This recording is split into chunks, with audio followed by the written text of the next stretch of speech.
abuak jol jonggol jumi khona uchchet rena mitang gahir ষড়যন্ত্র noa do abo bon uihar nyamia menkhan dug rena bishoy do noa ko kana jahay do abo noa ona bir mohol se noa jongol mohol reni ge abo mantri manotani dei birbaha dei jahay do ona reni ge gakhuriya mantri kanai menkhan unia mocha do kulub re mena ekal ge bang purau kana jaha aku ko men keda je bangma onkan joggo gidre banu ka santali medium re ado ako jel kate ko mene se bako men nyel kate ko menet tabona abo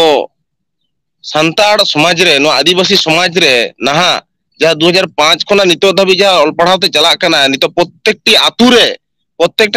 10 जन कते abo graduation pass कोड़ा कुड़ी मेना को तबना संताली ते माने लइमा अडी संगीना कथा विधान सभा बारहे रे हो बांगा भितिर रे हो बांगा ओका रे हो माको रोड कान ताबना सुदु मित समूह मिटंग एमएलए के रोड कान ताबना जहां दो भांगोर रे विधायक नौशाद सिद्दीकी दिनम खबर ने सनमगे सगुंदरम असक कने सनमगे नापाय के मेना बना आर तिहिन मित गपाल मराव अखड़ा रे मानतान विजय हेमरम बाबू बन न्याम कदिया बन आदो तिहिन आबो बन गालोज गपाल मरावा नुवा गालोज गपाल मराव अखड़ा रे तिहिन नितो जतो जायगा रे आदिवासी को जहाला को नाहाचार चोक कना को आदिवासी जहाला को वंचितो हजोक कना आर बांग आदिवासी को जहाला का नितो सनाम जायगा रे ako jahala ka dukho kosto bang unku adivasi tan jahala ka nahachar chalak kana noa ko dikate tehin noa video bon galoj gapal mara taman kan Vijay babu pele re noa galoj gapal mara akhra re man kan sagundaram johar ado je tehin noa galoj gapal mara akhra re jahala ka tehin alalang galoj gapal mara wa je nito adivasi adi aima samajik সংগঠন mena ko tehin node jodi bun yel khan sanam সংগঠন ko ge pray दिन गे मिट्टांग पर मिट्टांग जहाना issue ते कथिन को आंदोलन दाको नोडा आम जुदुम ले फेक एसटी सर्टिफिकेट आदिवासी को एजुकेशन रेना अहग इधर आदिवासी को जल जंगल जमीन रेना अधिकार और होय जहां का सोदे रे यूसीसी ना और बांग अयोध्या पहाड़ रा निके जहां का तो इशू निकना इशू इदि कते नितो अडी आयमा जायगा रेगे अडी आयमा आदिवासी संगठन को ओकारे बीडीओ को घेराव कना ओकारे डीएम को घेराव कना ओकारे एसडीओ को घेराव कना ओकारे एसपी को घेराव कना को मेनखान जहां तने को घेराव कान रो ako मिट्टांग के प्रतिश्रुति से मिट्टांग के आश्वास को नामदा सरकार पाहटा खना जे अडी उसरा गे इन तारीख भीतर रे मिन हफ्ता भीतर रे से मिन चांदो भीतर रे आपे नोआ दबिले पूरण कतापिया नोदा तो जहां एजुकेशन क्षेत्र रे लई जल जंगल जमीन क्षेत्र रे जहां क्षेत्र रे निकना प्रतिश्रुति दिनम दिन को नामेदा को मेनखान ने हबी तो ओना अकुआ दबी बांग पुरक कान तको नुआ दिखता हम सेम लया जे नुआ आंदोलन आर तिना दिन के आदिवासी संगठन को चला तको आदो के पेंदी रे नुआ दबी पुरन तको लगा बुझे ना जोहार गे विषयटा बुन नेल कदा जे अबो आदिवासी को शुधु तेहें गपा दो बांगबन आंदोलन एदा हाने इंग्रेज को अबो आदिवासी चेतान जहां लका को नाहाचार ले ओना नाहाचार बिरुद्धते जहां बारसा माने 1200 सेरमा गान को रोड कटोना का अपना नुकु इंग्रेज को ओना होतेते सिदु कानू अकिन ताड़ाम काते नुआ कोलकाता किन सेटल लेना ओना हो उनकी ओना डेपुटेशन से आंदोलन के किन हेलेन ताहे कना जाते अब संताड़ को चेतान रे आदिवासी को चेतान रे रोड कोचलोन खन दुगु लगिते तो नीत हमन Nelia same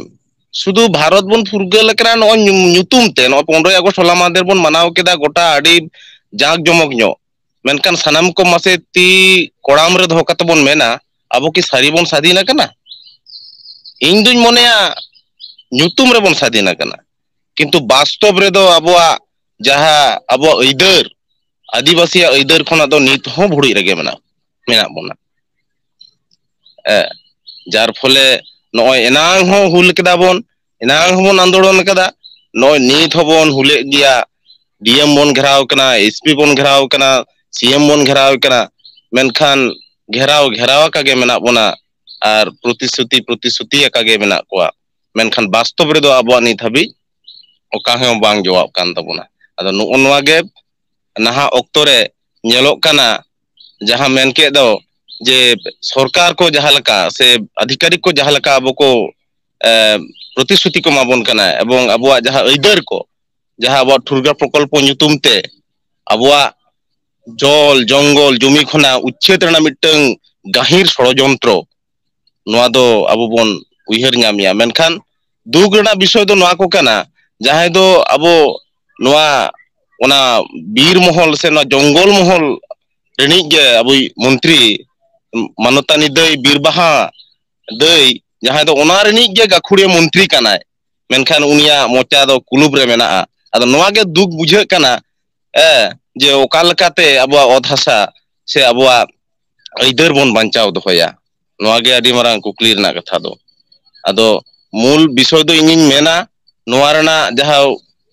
karon lekate do mane nongkan loriyo mantri ko se loriyo jaha neta mantri ko khatir ge adibasi neta mantri ko khatir ge abo cetare ge nun marang rodoj koclon do chalak kana jaha aidar ko tabon ona ho bon bhuruj hocok kana jaha do abo education purpose te bon lay ket ar jaha abo jol jongol jumi aidar idi chetan re bon nyel ket ona dhara ge chalak kana jaha education barete lay lekhan men ganoa jaha abo 2005 khon 8 khon jaha abo sechet mader etob akan tabona abo santari te nito habit te abo halot okal ka mena kaj bon khoj tolas lekhan ge bon buj dareya jaha do without jaha affiliation begor tege abo primary school ko parhaw chalak kana noa do adi dug rena katha kana ar nito jaha abo ol parhaw ko lahanti hijuk kan tabona aborin jaha macet ko parhai ko tabona abo talma kore unku do sawta chiki parsi chetan jati chetan doroj goroj mena tako khatir ge adi unku daman okto khemaw kate ko laha idi tabona abo education ko ado dug bujhe kana aborin neta mantri ko nuna tahe kate re ho bako rode tabona noa do mitang abo santar jatiya se adibasi jatiya mitang lajaw king bujhoi amen ting nyak ding uiher ya ar jaha noa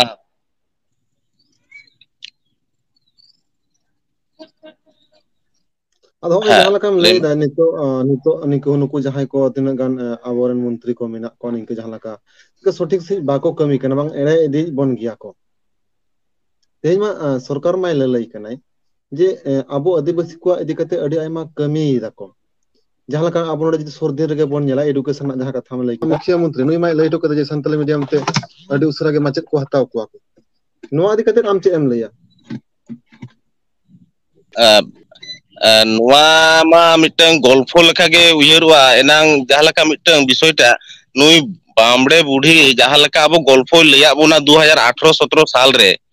jaha bisoy ta noa abo education chetan re aborin macet ko bahal idi kate noa do jhoto ge obogoto menak bona no nito hola mahader sudu vote khatir ge enang ho jaha bidhan sabha vote tahe kana 19 re ona laha mitang noa kathay men leya menkan abo sari utar ona katha do aj do bai doho dare ka wase nit dhabi ona abo jaha school ko chalak kana adi nahat ari korun obostha re mena noa abo ol parhaw santari medium te jaha ol parhaw chalak kana ar nito ho onka ge mitang sudu protisruti ge em begor oka ye ho bang kana noa do jaha lay cho kadai je 844 tinangan teacher e em koa sudu vote khatir ge বর্তমান সরকার do abo santar ko sudu liliyo bonai noa chhara ar chet ho bang kana jahan menda chedak se sari judi nui sarkare men kya develop abo santara education tale nit habit te uni jothat sain uiher bhabna kate santar education board saute abo jaha medium te primary khona jaha chetan dhap dhabi jalo ol parhaw ko chalak kana ona jothat sain ona koy puro ke tabona hunang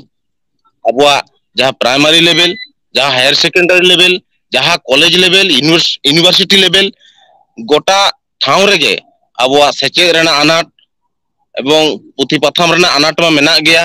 to nongkan anat ko nit habi adi kajak menaa sumung sarkar sudu abo uni vote rena hote tege sudu abo koy lay abon kana je nunain hataw koa anain hataw koa anain koraw tapia noain koraw tabia to menkan mucet redo bang nyalok kana sudu aborin mucet beda redo ado ona ko bare tege সংগঠন ko mitang dabi potro bon pesaya ar mucet redo uni putih suti ema bona Niya begor nahagi sorkar jaha TMC sorkara karbar do sudu noa ge chalak kan taya. ᱦᱳᱭ ᱟᱫᱚ ᱱᱚᱣᱟ ᱞᱟᱦᱟ ᱨᱮᱦᱚᱸ ᱡᱟᱦᱟᱸ ᱞᱮᱠᱟ ᱧᱮᱞ ᱟᱠᱟᱱᱟ ᱱᱚᱰᱮ ᱡᱮ ᱥᱟᱱᱛᱟᱞᱤ ᱢᱤᱰᱤᱭᱟᱢ ᱛᱮ ᱢᱟᱪᱮᱫ ᱠᱚ ᱦᱟᱛᱟᱣ ᱞᱟᱹᱜᱤᱫ ᱡᱟᱦᱟᱸ 1800 ᱢᱟᱪᱮᱫ ᱠᱚ ᱦᱟᱛᱟᱣ ᱠᱚᱣᱟ ᱢᱮᱱᱛᱮ ᱱᱤᱝᱠᱟᱱᱟᱜ ᱜᱷᱳᱥᱚᱱᱟ ᱞᱮᱱᱟ ᱱᱚᱣᱟ ᱠᱤ ᱱᱤᱛ ᱱᱮ ᱦᱟᱹᱵᱤᱡ ᱛᱮᱦᱚᱸ ᱯᱩᱨᱟᱹᱣ ᱠᱟᱱᱟ? Noy bon nyel da bisoyta jaha do ekal ge bang purau kana jaha aku ko men keda je bangma onkan joggo gidre banuk ka santali medium re ado ako jel kate ko mene se bako men nyel kate ko menet tabona abo santar समाज रे no आदिवासी समाज रे नाहा जहाँ 2005 खना नितो Dhabi जहाँ all पढ़ाव ते चला कना नितो प्रत्येकटी आतु रे 10 जन कते अब ग्रेजुएशन पास कोड़ा कुड़ी मेना को तबना संताली ते तो नुंका ताहे कते रहो सरकार माने आजा मेद रे जहाँ पट्टी लगाव काउनाय बाय नेल उरुमे को अब संताल समाज रे उन सेचेत आन कोड़ा को मेना को से बांग कुड़ी को मेना को से बांग जहाँ कथाय मेनदा ओना दो एड़े कथाय मेनदा अबो जा सुदु अब संताड़ को आदिवासी को दमा दोहरना प्रक्रिया के चलाव दा वर्तमान सरकार जहाँ होते ते अब संताड़ी कारण आज बड़ाया जे सेचेत ते जुदी लहा को नुकु जति ताले इन ठेन दो नुकु दो ओहोगे को अचुर बड़ा किया अदो ओना होते ते वर्तमान सरकार अब अनो ऑल पढ़ा कठमा रापुट गिडी रेना गे मारंग साजेसे दोहोयदा मेनते इन इहरिया ᱟᱫᱚ ᱦᱚᱸᱜᱼᱚᱭ ᱡᱮ ᱱᱤᱛᱚᱜ ᱡᱟᱦᱟᱸ ᱞᱮᱠᱟ ᱱᱚᱰᱮ ᱟᱵᱚ ᱵᱚᱱ ᱧᱮᱞ ᱫᱟ ᱡᱮ ᱨᱟᱡᱽᱡᱚ ᱥᱚᱨᱠᱟর ᱦᱚᱸ ᱡᱟᱦᱟᱸ ᱞᱮᱠᱟ ᱟᱹᱫᱤᱵᱟᱹᱥᱤ ᱠᱚ ᱪᱮᱛᱟᱱ ᱨᱮ ᱡᱟᱦᱟᱸ ᱞᱮᱠᱟ ᱱᱟᱦᱟᱪᱟᱨ ᱵᱟᱝ ᱟᱹᱫᱤᱵᱟᱹᱥᱤ ᱠᱚ ᱪᱮᱛᱟᱱ ᱡᱟᱦᱟᱸ ᱞᱮᱠᱟ ᱵᱚᱧᱪᱤᱛᱚ ᱞᱮᱠᱟᱱᱟᱜ ᱠᱟᱛᱷᱟ ᱡᱟᱦᱟᱸ ᱞᱮᱠᱟ ᱱᱚᱰᱮᱢ ᱞᱟᱹᱭ ᱠᱮᱫ ᱛᱟᱵᱚᱱᱟ ᱟᱫᱚ ᱚᱱᱟ ᱞᱮᱠᱟᱛᱮ ᱡᱟᱦᱟᱸ ᱞᱮᱠᱟ ᱠᱮᱱᱫᱨᱚ ᱥᱚᱨᱠᱟর ᱦᱚᱸ ᱱᱤᱛᱚᱜ ᱡᱟᱦᱟᱸ ᱞᱮᱠᱟ ᱢᱟᱨᱟᱝ ᱢᱤᱫᱴᱟᱝ ᱟᱭᱤᱱ ᱮ ᱪᱟᱹᱞᱩᱭᱮᱫᱟ ᱡᱟᱦᱟᱸ ᱞᱮᱠᱟ ᱟᱵᱚ ᱱᱚᱰᱮ ᱵᱚᱱ UCC ᱚᱱᱟ ᱞᱟᱦᱟᱨᱮ CA ᱱᱤᱝᱠᱟᱱᱟᱜ ᱟᱹᱰᱤ ᱥᱛᱟᱢ ᱞᱮᱠᱟᱱᱟᱜ ᱟᱭᱤᱱ ᱠᱚ ᱟᱹᱜᱩ ᱞᱟᱹᱜᱤᱫᱚᱜ ᱠᱟᱱᱟᱭ ᱟᱫᱚ ᱦᱚᱸᱜᱼᱚᱭ ᱱᱤᱛᱚᱜ ᱵᱟᱱᱟᱨ ᱜᱮ ᱱᱩᱠᱤᱱ ᱢᱟ ᱨᱟᱡᱽᱡᱚ ᱨᱮᱦᱚᱸ ᱡᱟᱦᱟᱸᱭ ᱥᱚᱨᱠᱟর ᱢᱮᱱᱟᱭᱟ ᱥᱮ ᱡᱟᱦᱟᱸ ᱨᱟᱡᱽᱟᱹᱨᱤ ᱫᱚᱞ ᱢᱮᱱᱟᱭᱟ ᱟᱨ ᱵᱟᱝ केंद्र रहो राजारी दल से जहां सरकार में केंद्र सरकार नुकु जहां लगा आईन को चलुदा नुकु जहां आईन माने आदिवासी को चेतान वंचित को चलुदा जहां दो सर दिन रे केंद्र सरकार रन जहां सरकार ओंडे मणिपुर घटना नो को बन नेल केद गिया मेनखान नवा को कटाव काते जहां लगा अब जो हक इधर नाम लगी तेखान ताहले से उनको को चेक लगाते निंका सरकार संग लड़ाई लेखान नवा हक इधर दबन नाम दड़िया आदो ना दो सामाजिक तलते कोराव लखन नपाय को से राजारी तलाते कोराव लखन नपाय को अंकल नोआ आदि जोथात कुकली कना बिसोय नोडे बोन नेलदा नोआ पश्चिम बांग्ला रे नुई दई सुदु हाकु रोटे बेगोर एडुकेशन चेतान अब जल जंगल जुमी चेतान अब आदिवासी को भलई कामी रे दो व्यर्थो कना मेनते मनेया चेदा बांगमा नोडे अबो जुदी अब न समाज तबो मिटन दारे बोन नेल खान दारे जहां दो ना दारे साकाम दो मुडरुजी अब नुई नहा पनत सरकार और अब रेहेत खन दो चाबाय बुना नुई दिसोम सरकार चेदा बांगमा अब लाफांग सेचेत रेना अइदर जहां दो अब नोआ एमफिल थेके आरंभो काते माने चेतान धाप रेना जहां सेचेत ताबोन ओना चेतान रे एकदमे अब संताली जहां आदिवासी माने जहां को ये भाषा को मेना ताबोना जहां ओना को होते ते ऑल पढ़ाव चला खाना ओना को मुछाव गिडी रेना गे मिटन कारसाजी करावेदा नोकान बिल आगु काते दिसोम सरकार और नुई सरकार शुधु हाकु रोटे लई कते गे अबुआ सनाम लकना उद्गव से लहांती डहार रे नुई जांगे कान ताबोनाय अदो ओना लेकाते इनिन मेना अब आदिवासी होते ते लहांती लगित ते दो नोकान मिटन दल सपोर्ट दरकार काना जहां दो अबुआ होते ते को रोड ताबोना जहां दो अबो और ओना ठाव करे अबो संताड़ से आदिवासी समाज कोना योग्य नेता से योग्य कैंडिडेट कोलकाते अबुआ दिसोम लहांती रे लगित ते उनको कोल लगती मेना तबो मेनते अब समाज खना इन मनेया चेदा बांगमा अबो बन बड़ाया ना दो गणतंत्र दिसोम कना राजपाट जहां अबोरिन पुरुधुल को मेन हचो कदा जहां दो मिटन सेरेन कथा रे बन आजोम कदा अबुआ जे कानूराम सोरेना मिद nyutuman सेरेन जहां दो मेन कदा जहां तीरे कागज कलम उनी तीरे दिसोम जहां तीरे उनी तीरे गई काडा अदो ओना सेरेन राहा बन आजोम का गया नोआ रना तेतेत जुदी बन माने बन तजबीज खान बन बुझो न्यामा जे नोआ दिसोम दो चला काना जहां तीरे कागज कलम मेना उनिया ओना कागज कलम ओकाल माने कलम कागज ओकाल का आचुरु ओना दिसोम उनका के आचुरुआ अदो ओना लेकाते के नोआ जहां एडमिनिस्ट्रेटिव लेवल जहां चला काना नोआ को दो नुकु राजरी अमला से नेता मंत्री को काटुक हिलौ दिसे तेगे चला कान ताबोना अदो कथा दो इन दो ओनागिन मेना ᱱᱚᱣᱟ ᱱᱟᱦᱟᱜ ᱚᱠᱛᱚ ᱨᱮ ᱡᱟᱦᱟᱸᱭ ᱯᱟर्टी से जहां नेता दो इन दो बई दिशा को इन मैंने जहां को अबो लगित ते को लहई कना जहां माने मित कथा तो लay जहां लखन जी जहां माने राजनीतिक दल को अबो आदिवासी को हक इधर इदी कते को लड़ाई कना आदिवासी को कथा को रखाब एदा को पार्लियामेंट रे बांग विधान सभा रे निंकन को दरकार से लका उनकान को अबो गड़ो एमो लगती कना जहां रे अबो सावता मिद दिन हिलो मिद नापाय डहाते चला अमेनते इया उयहर दो अच्छा आमा मेनते से आमा दिसते से आमा उयहरते नितो ओकोय निंकन राजनैतिक दल मेना को जहां दो होय कना अबो आदिवासी को कथा को लई दाको नितो जहां नेलोक कना जे वर्तमान ऑक्टो रे जहां दो अबो आदिवासी को जहां नेता मंत्री को मेना को आकवा दल बांग नेल काते गे गारजाव रना कथा ताहे कान ताको विधान सभा रे लोक सभा रे जहां हेतो जहां मुहिम ऑक्टो एडुकेशन चेतान अबो दा जुमी जायगा चेतान जहां लका रोडो को चल से अबो चापा गिड़ीड़ा मिटन से दिसोम जकात रे अबो आदिवासी तिरले चेतान अबो हन हपन चेतान मिटन नाहाचार चला कना नोआ को विरुद्ध ते जहां दल से जहां चिन्ह बांग नेल काते गारजाव रना हक ताहे कान ताको मेनखा नित ऑक्टो रे बोन नेलेदा उनको शुद्ध माने लईमा अड़ी संगीना कथा विधानसभा बारहे रे बांगा भीतिर रे बांगा ओका रे बांको रोड कान तावना शुद्ध मित समूह मिटंग एमएलए के रोड कान तावना जहां दो भांगोड़ रनी विधायक नौशाद सिद्दीकी जहां दो उनी अबो आदिवासी को लगी आजा जहां उना कुरुमुटु उना दो अड़ी सरहावना गे कना इन मोनेया नो नोंकान एमएलए एमपी हुई दरकारों कना अबो संतान हपन को जहां दल खना को रकाब चला नो नोंकान लौड़िया गे को हुइलेन ताबो खान अब संतार समाज चाहे जे कोनो समाज गे लाहांति दो आदि समय दो बांग लगा इन मोनेया होय अदो ना जहां लका नोडे जहां भांगोड़ नि जहां विधायक का कथाम ले के जहां लका रोड़े ताबोने अदो ने हबी ते आमा बड़ाय रे चित मे निंके जे आदिवासी को निंकन हक इधर इदी कत चित इनकन कथा को विधान सभा रे रका आकदाय नोआ को दिखा एकदम लय लखन नपाय को एकाल नुआ जहां अबो सनम के बुन दिसे का उनका दिनकाल टाइम दो उनका ना बई दिशा दाड़े कना मेनखान रोड का तबना जहां दो अबो बुरु रेना जहां दो अबो अयोध्या बुरु जहां अबो दो एडुकेशन सिस्टम इदी कते एवं जहां आदिवासी को जहां दौचा पचामी रे जहां दो अबो अयोध्या बुरु नोआ टांडी टांडी कान तबना नोआ को इदी कते मोटामुटी विधान सभा रे रोडे रकाब आका तबना एवं बारहे रे हो जहां को राज सभा एदाय ओना को अबुआ एडुकेशन बारेते अबुआ बोर्ड दरकार संताड़ी बोर्ड दरकार अबुआ अबरिन माचेत दरकार अबुआ जल जमी नोआ को उच्छेदो कना नोआ विरोध रे उनी रोड दाराम आका तबनाय नोआ को होतेते उनी दो सरहाव इन चलाया तो नो नोका के जहां दल रिन गे नेता मंत्री को हुई चोन जहां अन्याय दो अन्याय गे लय को नोआ गे गणतंत्र मेनतेन मनेया तो अड़ी सरहाव गमके तिहिन आले सांग नोआ ऑक्टो एम कते बांग आमा दामान देश दिस कथा तिहिन आम दिसम हर तला रेम अर्ती किदा आर ओना लकते तिहिन नोआ गपल मरा नोडे गेलांग मुचे दलांग ताइनम दाराम आरो निक ऑक्टो को बांग समय कम जाम लखन आरो निक गपल मरा लगी लांग दो दिला बुना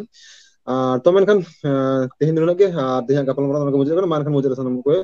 साउते आम विजय बाबू आम रेडी सरहाव मानखान जोहर गे जोहार जोहार